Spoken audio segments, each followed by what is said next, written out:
저기 6페이지 표를 한번 보세요. 여기 이제 표가 목화토금수 해가지고 굉장히 많은 양이 나와 있는데, 여기서 중요한 것은, 자, 첫 번째 계절 나와 있죠, 계절.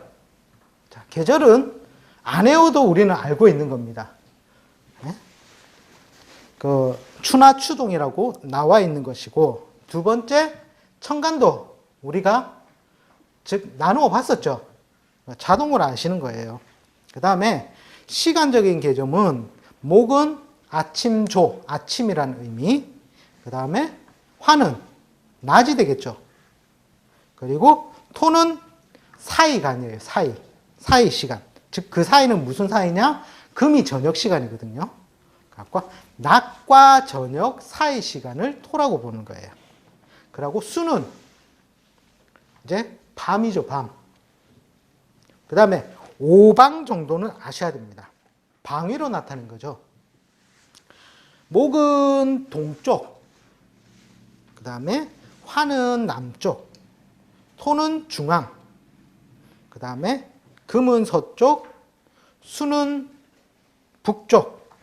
나중에 가서 목화토금수 상생 이걸 배우실 때 나중에 이렇게도 나와요. 목, 화, 그 다음에 가운데 토, 금, 수. 이렇게도 실제로 또 표현을 해요. 이걸 지구라고 생각하면 바로 단방에 답 나오죠. 봄, 여름, 가을, 겨울. 그죠? 이렇게도 표현이 가능하겠구나. 그러면 원래 요거를 딱 90도만 돌리시면 동쪽, 남쪽, 서쪽, 북쪽, 중앙. 그죠? 네. 쓰기를 처음에 목을 먼저 써서 그런데 딱 90도만 돌리면 안 해오셔도 방위는 자동으로 들어오신다. 그 다음에 이제 오기라는 게 있어요. 이게 이제 자연 기운을 우리 인체에 끌어다 쓰는 기운을 표시한 건데, 목을 풍, 바람이죠. 화는 열, 그 다음 토는 습. 이게 이제 여름에는 더운 기운이니까 열, 이해 가시죠? 그 다음에 습이라는 것은 여름을 지나오니까 물이 다 들려 올라가는 거예요. 그래서 습하다고 표현을 해요. 그 다음에 금을 조, 그 다음에 수를 한. 제가 아까 냄비 딱꿍 덮어놓으니까 다음에 수증기가 올라가 있다라는 표현 한번 해드렸죠. 네.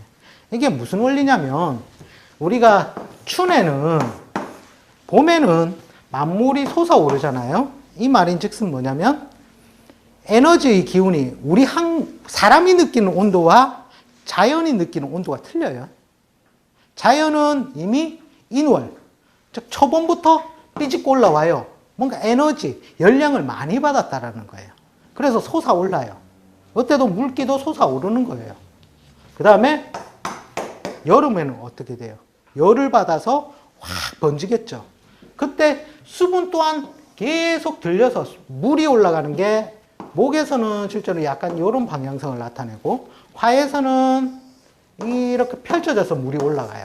즉 수증기라고 생각하시면, 물을 끓이면 수증기 올라가듯이. 그러면서 토에 가서는 제가 이걸 앞 시간에 구름이다, 먹구름이다. 즉 수분이 저 위로 들려 올라간 거예요. 그러니까 지금 우리 비는 안 오죠. 그죠? 우리 지구인들, 인간의 기준으로 볼 때는 비가 안 오는 거예요. 근데 하늘에 사는 아마 하나님은 지금 비 와서 죽겠다고 할 거예요. 왜?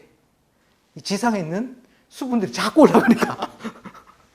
그렇게 올라가고, 금에는 뭐냐면 다시 이 물들이 아래로 쭉 빨려 내려가 버리는 거예요. 그러다 보니까 약간 말라버린다라는 거예요. 나무들도 봄에는 뭔가 에너지를 먹고 물을 먹고 쭉쭉쭉쭉 올라가요. 여름에는 팽창작용을 해요. 그리고 토에는 가장 무성한 상태로 있어요. 이때 벌나비가 날아들면서 음양 교접이 이루어지거든요. 이게 어려운 말인데, 꽃이 피면 벌나비가 들어와서 암술수술을 어떻게 하더라? 그래가지고 거기서 조그마한 열매가 맺히죠. 그 단계가 토의 단계예요. 그 지구상에서 이루어지는 단계. 그 다음에 금에는 뭐냐면, 가을 다음에는 뭐가 온다? 겨울이 오잖아요. 나무들이 얼마나 영리하냐면요. 추운 겨울에 수분이 많으면 얼어버려요, 나무가. 그러면 나무는 다음 생에 살 수 있어요? 못 살겠어요? 얼어 죽어버리겠죠. 근데 금의 단계의 나무가 실제로는 낙엽을 앙상하게 터뜨린 게 뭐냐면 에너지 공급을 안 하는 거거든요. 그러면서 낙엽이 요때 짙게 탔다가 마르기 시작해요. 그 말인즉슨 나무가 물을 아래로 배출해요. 그렇게 해서 수분을 없애는 거예요, 자기 스스로가. 그러니까 뭐만 남더라? 앙상한 가지만 남는 거예요. 그렇게 해서 물이 없으니까 건한 상태로 겨울을 뱉어내는 거거든요, 나무가.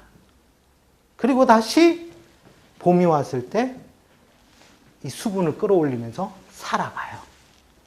모르셨죠? 어쨌든 그렇게 표현을 하더라.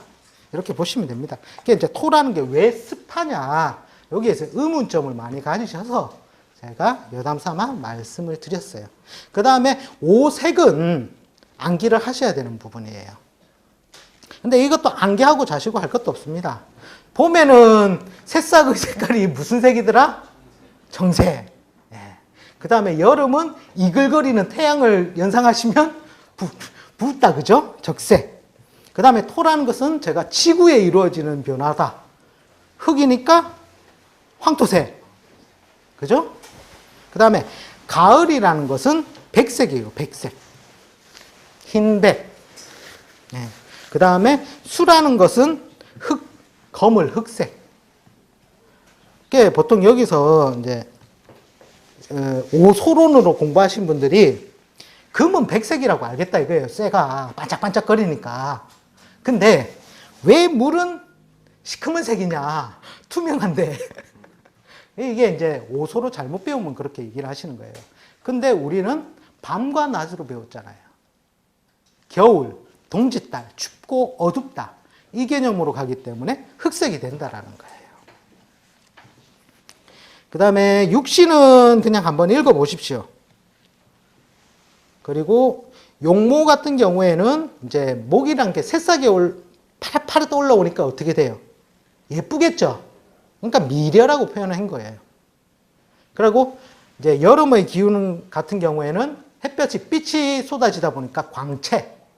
예, 그렇게 표현을 한 거고, 토는 무르익은 모양으로 해서 중후, 예, 금은 단단해지는 기운이라 해서 견강, 네, 동은 색채라고 표현을 해 놓은 거예요. 그러니까 위치 정도는 알아두셔도 되고 한번 읽고 넘어가셔도 되는 부분이에요. 그러니까 계절은 확실히 아셔야 되고, 천간 확실히 아셔야 되고, 시간은 여기까지는 기본 다 아시잖아요. 그 다음에 방위, 오기, 오색까지는 일단은 아셔야 된다. 그 다음에 위치는 목은 교회, 그 다음에 화는 번화가. 낮에 사람들 많이 왔다 갔다 하겠죠. 거기에 따라서 토는 중심가, 그 다음에 금은 공장가, 그 다음에 수는 물가. 꼭 물가라고만 생각하시지 마시고, 그러니까 수라는 곳은 뭡니까? 겨울이라는 의미로 받아들이시는 거예요. 어둡다, 밤이다. 그러면 사람들이 활동을 많이 한다, 활동을 줄인다. 줄이고 잠을 잔다. 오늘도 이 밤을 불살라 이러면서 하시는 분들도 계시던데 절대 그런 의미는 아니고, 사람의 활동력이 가장 위축된다는 거죠. 그래서 보통 주택가라고도 표현을 하고요. 내가 쉰다는 의미에서. 그 다음에 또 한편으로는 대낮에서는 그늘진 곳. 그러니까 햇빛이 잘 안 드는 곳이다 하면 지하실, 그죠? 다락방, 이런 식으로도 확장이 가능하다는 겁니다. 그 다음에 모양은 안 외우셔도 상관없습니다. 목은 쭈뼛쭈뼛 올라가잖아요. 직선, 직. 화는, 자, 우리가 요 그림 봤죠? 화는 부위가 어디쯤 되겠다? 그래서 높을 고자가 되는 거예요. 하여튼 이거 광각저라고 되어 있는데 이거는 안 외우셔도 상관은 없는 겁니다. 그 다음에 위치도 그냥 유추를 하시면 돼요. 지지는 외우셔야 됩니다. 임묘진, 사오미 뭐 이 관계의 관계는 요거는 다음 시간에 할 건데 요거는 외우셔야 되고, 그 다음에 오직이라고 되어 있는데 요것은 나중에 우리가 사주팔자를 풀이를 할 때 직업론에 관해서 이제 한번 생각해 볼 때 잠시 터치하고 넘어가는 부분입니다. 요게 저 직업론에 가서는 이게 목이 문관이라고 되어 있는데 우리 쪽에서는 교육으로 많이 씁니다. 교육. 그 다음에 화는 예술이라고 되어 있고 또한 이것을 관직으로 저희가 씁니다. 그 다음에 토는 농업 정도 되겠죠. 금은 무관이라고 되는데 공업도 됩니다. 수는 수업. 네. 그래 보시면 되고, 그 다음에 오음은 뭐 궁상각치우 이런데 이거는 요즘 들어서 거의 잘 안 씁니다. 오미도 있는데 이것 또한 그렇게 많이 쓰이지는 않습니다. 그 다음에 감정 해가지고 오지라고 나와 있거든요. 오지, 이것은 감정을 뜻하는 것인데, 이 목이 보면 노경이라고 되어 있잖아요. 노경. 경자가 놀랄 경자예요. 이 말인 즉슨 뭐냐면 아무것도 없던 곳에서 들판에서 갑자기 새싹이 펴 올라왔어요. 그래서 깜짝 놀라다는 의미에서 노경이라고 표현하는 겁니다. 뭐 그냥 그런 식으로 유추를 해 보시라는 거예요. 겨울 같은 경우에는 공, 이 말이 뭐냐면 심리 상황이거든요. 심리 상황. 뭐 왠지 깜깜하면은 무섭습니까? 신납니까? 좀 신난다 하시는 분들은 약간 조금 다시 한번 생각해 보셔야 되는데, 하여튼 그런 의미로 해서 움츠린다, 무서운 공포다, 뭐 이런 식으로 해서 가는 겁니다. 그 다음에 오장육부는 건강에서 좀 많이 쓰이는 부분이거든요. 요거는 같이 묶어서 외우시는 게 좋아요. 예. 목은 간담, 예. 화는 심장, 소장. 예, 밑에는 삼초라고 되어 있는데 삼초까지는 잘 모르셔도 됩니다. 심장, 소장. 그 다음에 토는 비장, 위. 그 다음에 금은 폐, 대장. 예. 그 다음에 수는 신장, 방광입니다. 신장, 방광. 예. 그 다음에 성품은 그냥 쭉 읽어보시면 다 될 거예요, 이게. 근데 수를 보고 엉큼하다 해놨죠, 엉큼. 이 말은 뭐냐면 수라는 게 겨울의 동장이고 밤의 동장이니까 어둡다라는 거잖아요. 예? 어둡고 뭔가를 거두어 드리는 동장. 그러니까 얘를 속마음을 안 펼쳐 보인다라는 거예요. 그러니까 다른 사람이 볼 때는 아 저놈 저거 엉큼하네 이렇게 표현을 한다는 거죠. 근데 이 수를 보면 임자라고 나와요. 천간에 임. 네. 근데 이 임이라는 게 뭔가를 끌어모으는 동작이거든요. 지지로 내리면 돼지 해자가 되는데 이 돼지라는 놈이 동글동글 하잖아요. 우리가 저축을 어디 합니까?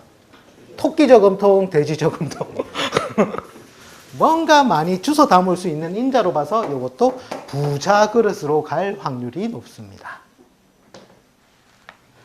참고로 팔자에 보면 확 조우가 치우쳐가지고 된 팔자 중에 예를 들어서 수가 팔자에 한 5개 이상 차지하고 있다. 이런 사람들은 운 잘 만나면 거부가 됩니다. 그 다음에 지구는 물과 흙으로 이루어져 있죠. 토도 그렇게 많으면 거부가 됩니다. 단 조건은 운을 잘 만났을 때. 그 다음에 오음은 장명 이론에서 연결할 때 해석에 쓰는 것이고요. 그 다음에 오궁은 보통 상리에서 즉 관상학적으로 볼 때 이제 쓰이는 겁니다. 그 다음에 성품은 그냥 한번 읽어보시면 되고요.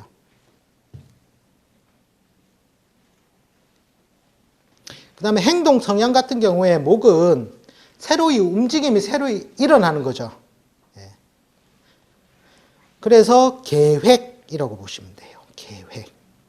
그리고 일의 시작이라고 보시면 돼요. 그다음 화는 뭔가 무성해져서 뭐 빛이라든지 열이 극단으로 이르는 모양. 그래서 펼친다라는 행동으로 보시면 돼요.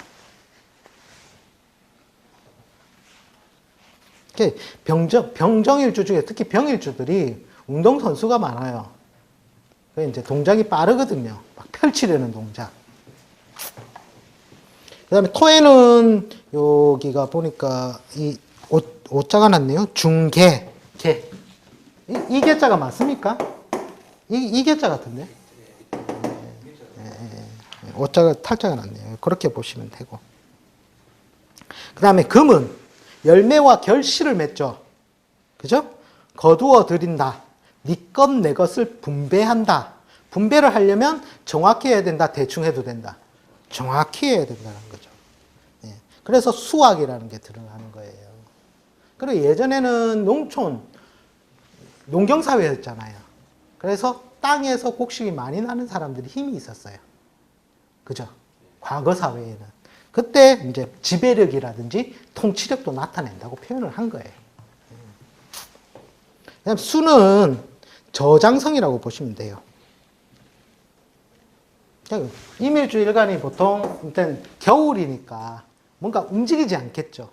움직이지 않고 한다는 것은 뭐를 잘하겠다? 꿈을 잘 꾸겠다. 뭐 활동적인 운동을 잘하겠다. 그러니까 머리를 많이 쓴다라는 거예요. 그래서 지략, 계획, 저장이라는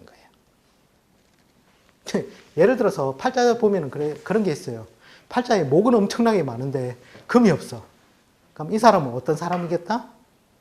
뭔가 시작은 잘해. 끝이 있다 없다? 매듭이 안 되는 거예요. 그 다음에 뭐 오성은 그냥 보시면 되고요. 그 다음에 오상 같은 경우에는 조금 알아두시면 좋습니다. 그 다음에 신앙 요것도 이제 나중에 가서는 조금 쓰이긴 쓰여요. 목은 유학이라고 되어 있죠. 공자왈, 맹자왈 하는 겁니다. 네. 그러니까 요거는 어떻게 보면 목의 성질이라는 게 뭐예요? 새로이 새싹이 쏟아난다는 거잖아요. 봄에 이루어지는 성질은. 그죠? 새싹이 솟아난다? 그러니까 삶에 관해서 긍정적이겠다, 부정적이겠다. 네. 그러니까 인생을 논해도 죽으면 필요 없어.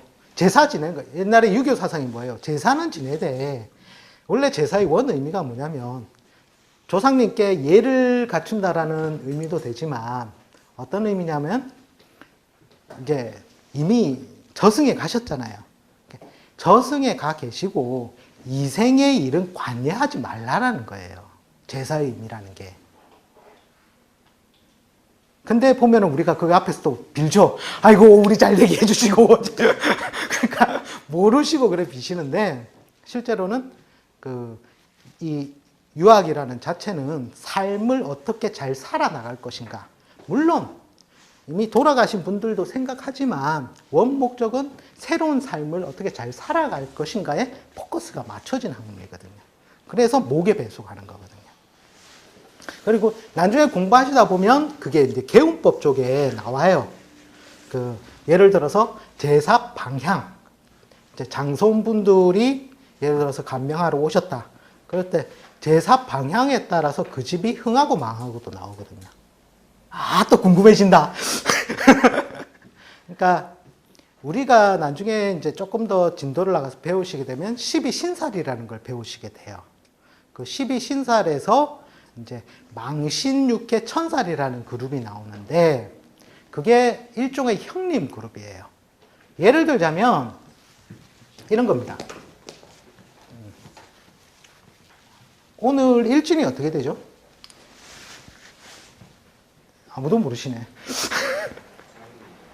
아마 예를 들어서 신자진이다. 이렇게 이제 인원띠가 왔다. 이 사람이 제사를 문점하러 왔단 말이에요. 제사 방위. 그럴 때는 요 자 앞에는 뭐가 있습니까? 돼지가 있고. 해자축 나가잖아요. 아, 이거 안 되는 거 보니까 역시 기초반이잖아. 진 앞에는 뭐가 있다? 신 앞에는 뭔가 나보다 한 칸 위라는 거예요. 그죠? 그러면 신 다음에는 뭐가 있어요? 자 다음엔 뭐가 있어요? 진 다음에는.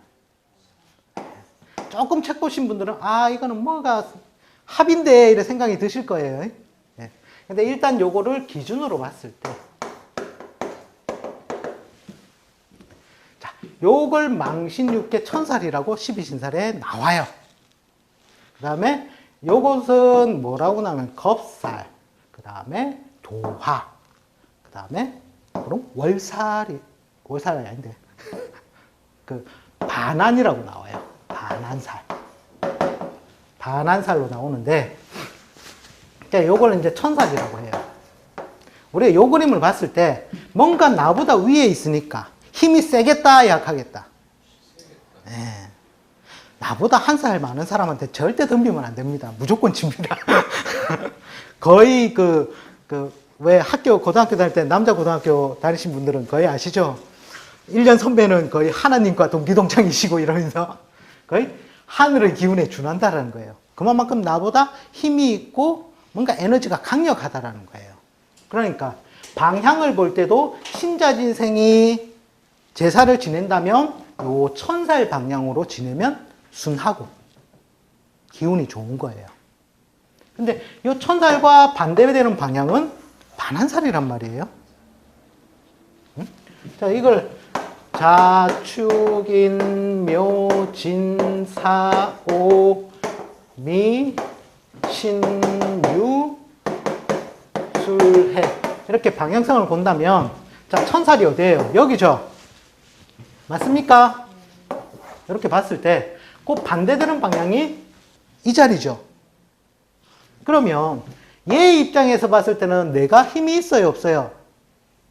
힘이 있잖아요. 근데 내 입장에 봤을 때는 이게 아래 그룹이죠. 동생 그룹이란 말이에요. 그죠? 자, 높은 사람한테 머리를 쪼아려야 됩니까? 낮은 사람한테 머리를 쪼아려야 됩니까? 높은 사람. 그러니까 요리로 머리를 쪼아리면 그냥 내가 공경의 의미가 있고, 만약에 요 방향으로 머리를 쪼아린다면, 그죠? 엉덩이가 어디에 가 있겠다? 조상님한테 가 있는 거예요. 그죠? 이게 조상이라는 거예요, 조상. 이제 기준이 띠 기준. 예, 띠 기준입니다. 띠 기준. 그러니까 조상님한테 빵구다이를 들이밀고 제사를 지내면 조상님이 좋아하시겠습니까? 안 좋아하시겠습니까? 입장 바꿔 생각해 보십시오. 내가 한술 얻어먹으러 갔는데 앞에서 아이고 한 잔 드시지요 하는 것과 뒤로 돌아가지고 상당히 기분 나쁘겠죠. 조상님의 입장에 봤을 때. 요렇게 하면 집안이 망조가 나는 거예요. 그래서 요 기준은 나중에 이게 육계살은 뭐 반계조상의 의미니 천살은 직계조상의 의미니 요거는 한참 진도를 나가서 할 거고 지금은 그거 모르셔도 되고 어쨌든 요 한 칸 앞에 있는 것 중에 요 글자가 뭔가 나보다 힘이 있는 존재가 센 존재구나. 이걸 조상이라고 지나오는구나. 그래서 그쪽 방향에 제사를 지내야 되는구나. 그거를 이제 생각하시라는 거예요. 갑자기 유학이 나오니까 갑자기 길어졌는데 그런 의미가 있다라는 겁니다. 그 다음에 화는 예수교라고 돼 있죠. 예? 화는 예수교. 왜 예수교나? 왜 예수교이겠습니까? 예수교는 하나님이 뭐라고 하십니까? 내 이웃을 사랑하라. 그리고 동작도 그죠. 할렐루야. 할렐루야. 뭔가 펼치죠. 예? 그리고 뭐 왼쪽 뺨을 때리거든 오른쪽 뺨을 내놔라. 그러니까 계속 펼친다는 동작이에요. 적극적인 행동으로 삶의 양식을 살아라라는 의미거든요, 실제로는. 그래서 화를 예수교. 그 다음에 이제 토는 토속신앙, 즉 민간신앙에 우리가 전례적으로 내려오는 신앙들. 그는 한 지방에 그런 신앙들 있잖아요. 특히 우리 한국 같은 경우는 어디가 많다? 왜 촌에 가보시면 나무 이래가지고 비나이다, 비나이다. 이런 것들도 약간의 토속신앙이라고 보시면 돼요. 그러니까 막 어떻게 본다면 뭐 이것저것 잡다하게 다 섞어 놓은 거라고 보시면 돼요. 다 섞어 놓은 거. 하지만 내가 잘 살아가기 위해 하는 의식 중에 하나다. 그죠? 우리가 선앙당 나무에 대면 막 비나이다, 비나이다, 우리 잘 살게 해주십시오. 그러죠? 그 다음에 금은 불교라고 돼 있어요. 불교. 이 불교라고 하기 이전에 수라는 것 먼저 볼게요. 수라는 것은 도학이라고 돼 있어요. 즉 깜깜해졌다라는 거잖아요. 어떻게 보면 이것을 죽음으로도 볼 수 있어요. 우리 도학이라는 게 시와 종에서 종을 실제로는 많이 다루는 학문이에요. 어떻게 보면 태어나서 잘 살게 하는 부분은 유학 쪽이고, 우리는 태어난 건 죽음으로 다가가는 와중이다라고 보는 게 우리 종교 철학이자 도학 쪽이라는 거예요. 그래서 약간 사의 의미를 많이 둬요. 죽음의 의미라는 거죠. 거기에 반해서 금이라는 것은 겨울의 바로 앞단계죠. 그렇게 볼 수가 있겠죠. 네. 그러면 죽음을 아직 이건 간 건 아니에요. 그런데 그 앞단계를 수행하는 학문이라는 거예요. 그래서 보통 이 금의 단계는 뭐냐면 이제 업보론부터 시작해서 이제 열반의 경지 그걸 다루잖아요. 불교는. 그죠? 그러니까 어떻게 본다면 사후의 영적 진화론이죠. 영적 진화론. 이런 것들도 곰곰이 생각해 보시면 다 유추가 되는 부분이에요. 이제 암기할 것도 뭐 100개 없잖아요. 이제 거의 다 아는 것만 암기라고 되어 있지 모르는 것 암기는 없을 겁니다. 요 정도 수준에 이제 보시면 돼요. 옛날에는 우리 수도학을 어떻게 표현하는 말을 현묘라고 표현도 하긴 했어요. 현묘. 그 앞에 붙인 말이 뭐냐면 여자는 참 현묘하다. 이런 말을 썼었거든요. 왜 현묘하다고 했을까요? 그러니까 묘한 이치라는 거예요. 검을 현. 검 따는 데서 묘한 이치가 나오더라. 잘 생각해 보세요. 여자가 애를 놓습니까? 안 놓습니까? 남자가 애를 아직은 못 놓습니다. 의학이 발전하면 놓을 수 있을지 몰라도. 그러니까 여자한테의 몸에서 뭔가 삼라만상의 물질이 다 나온다는 거예요. 그죠? 자궁에서 모든 삼라만상의 물질이 다 새로이 생산돼서 나오더라는 거예요. 그게 참 묘한 이치다. 검은 데에서 묘한 것들이 다 나온다 해서 이제 현묘하다라는 말도 쓰기는 했습니다. 그거는 기억하실 필요는 없고요. 여담 삼아 말씀을 드린 겁니다. 어쨌든 저 오늘 요 한 거는 많이 없습니다. 상생상극, 그 다음에 목화토금수 표. 표 중에서도 외울 거는 별로 없죠. 한번 이제 봄은 어떤 것, 여름은 어떤 것, 가을은 어떤 것, 겨울은 어떤 것, 거기에 관해서 이제 생각의 확장을 열어두시는 걸로 하시면 될 겁니다. 자, 오늘 고생 많으셨고요.